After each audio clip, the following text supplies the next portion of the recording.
Olá, terceirão! Que saudade de vocês, meus amores. Saudade grande mesmo.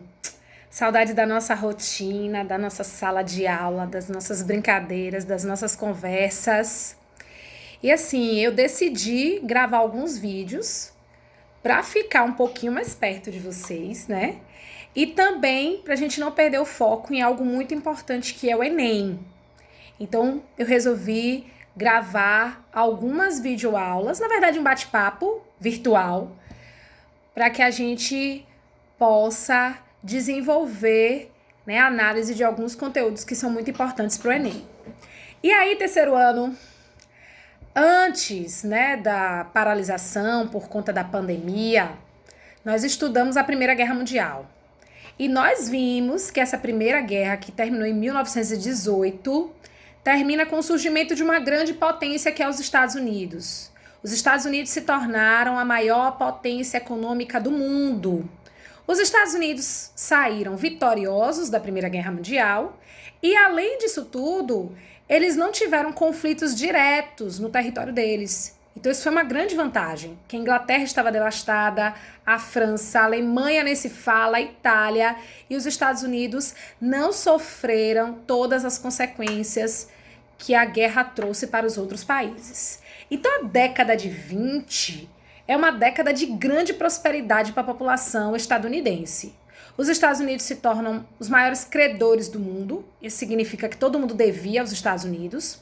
Os Estados Unidos passam a vender os seus produtos para o mundo inteiro, porque os países europeus estavam se recuperando após a guerra, então não tinham condições de produzir nem para si, nem para vender para os outros. E a própria população estadunidense passa a ter um grande poder de compra. Então, as indústrias estadunidenses, aqueles que praticavam a agricultura, passam a produzir muito para atender toda a demanda de consumo. Então, é um momento onde os estadunidenses compram utensílios de casa, eletrodomésticos, carros. É um momento de grande prosperidade econômica. Só que essa prosperidade econômica passa a dar os primeiros sinais de queda no finalzinho da década de 20. E aí, em 1929, os Estados Unidos vivenciam a maior crise econômica do século 20, a chamada crise de 1929. E por que ela aconteceu? Já que os Estados Unidos viviam um grande momento de prosperidade, chega um momento em que os países europeus se recuperam após a guerra e passam a demandar menos produtos estadunidenses. Os países europeus já não precisavam mais tanto dos produtos estadunidenses. E os países europeus passam, inclusive, a fazer concorrência às indústrias estadunidenses, porque passam a vender para outros países. Chega um momento também em que o povo estadunidense não consegue comprar tudo que as indústrias produzem, tudo que o setor agrícola produz. E aí as grandes empresas norte-americanas, o setor agrícola, vive uma crise de superprodução. Existia muito produto para vender, mas não existia quem comprasse esses produtos. Então o preço desses gêneros industriais ou agrícolas, cai, levando grandes empresas à falência. Foi em que, em 1929, os Estados Unidos tiveram a quebra da sua bolsa. A Bolsa de Nova York quebrou. Por que a Bolsa de Nova York quebrou? Porque as empresas passaram por um processo de desvalorização e as suas ações, que são papéis que representam a empresa, também caíram bastante no que diz respeito ao preço. Então, todo mundo que tinha ações das empresas queriam vender, mas não havia quem comprasse. Então, bancos fecharam, empresas faliram e muitas pessoas ficaram desempregadas. E essa crise que fez a população estadunidense passar fome se espalhou quase que pelo mundo inteiro. O único país que não vivenciou a crise de 1929 foi a União Soviética, porque a União Soviética era socialista e não fazia comércio com os Estados Unidos. Mas todos os países capitalistas vivenciaram de perto essa crise. Eu vou dar um exemplo para vocês, o Brasil. O Brasil vendia cerca de 70% do seu café para os Estados Unidos. Os Estados Unidos deixaram de comprar esse café por conta da crise, levando à ruína da economia cafeeira aqui no Brasil, né? Então a gente consegue lembrar com esse conteúdo um pouco do que está acontecendo no mundo nesse momento, né? A gente está vivendo uma situação de pandemia, um vírus que se espalhou quase que pelo mundo inteiro, pelo fato do mundo ser globalizado, né? Dos diversos países terem contatos uns com os outros. E uma crise econômica também vem aí, ó, crescendo a cada dia, se espalhando também pelo mundo todo. Porque a economia dos diversos países do mundo é uma economia interligada. Então isso já acontecia lá em 1929, imagine hoje, em 2020, com um desenvolvimento bem maior do processo de globalização. E aí o que foi que aconteceu? Essa crise de 1929 acabou, de certa forma, levando alguns países a desenvolver regimes autoritários. A gente tem como maiores exemplos a Alemanha e a Itália. Na Alemanha, que ficou na ruína, porque o único país que ajudava a Alemanha era os Estados Unidos, e essa ajuda deixou de existir, fez com que se desenvolvesse o nazismo. O que foi que a população alemã pensou? Né? Eu preciso acreditar em quem me dá uma esperança. E a única esperança de mudança era aquela representada por Hitler e o Partido Nazista. Na Itália, a mesma coisa.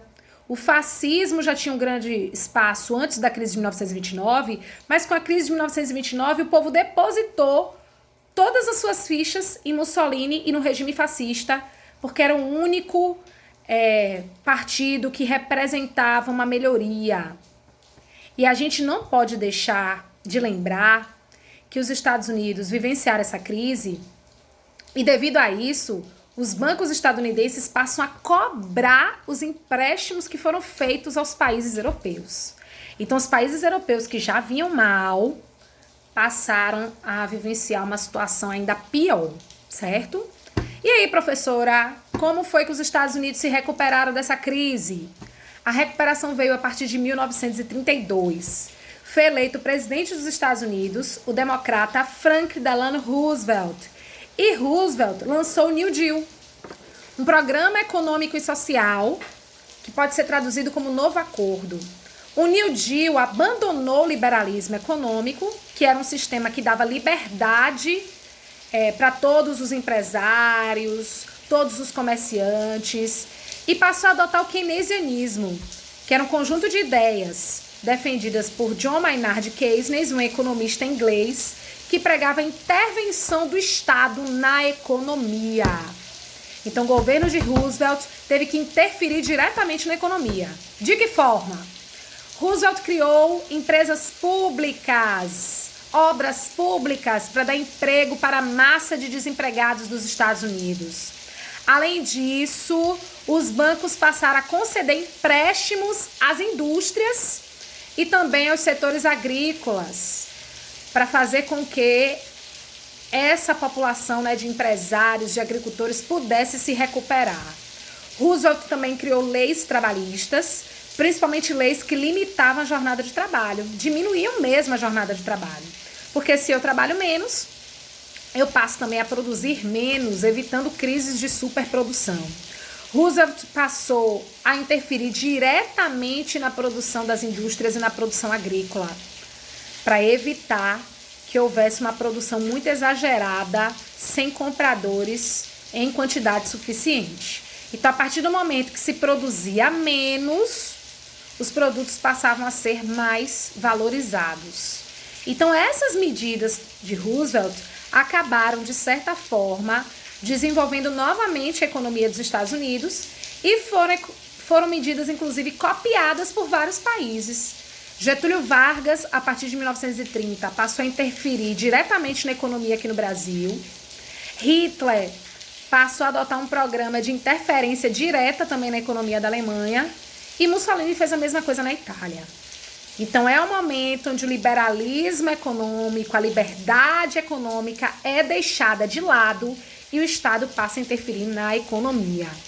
Se a gente for pensar um pouquinho, o Brasil e o mundo tá vivendo novamente algo parecido.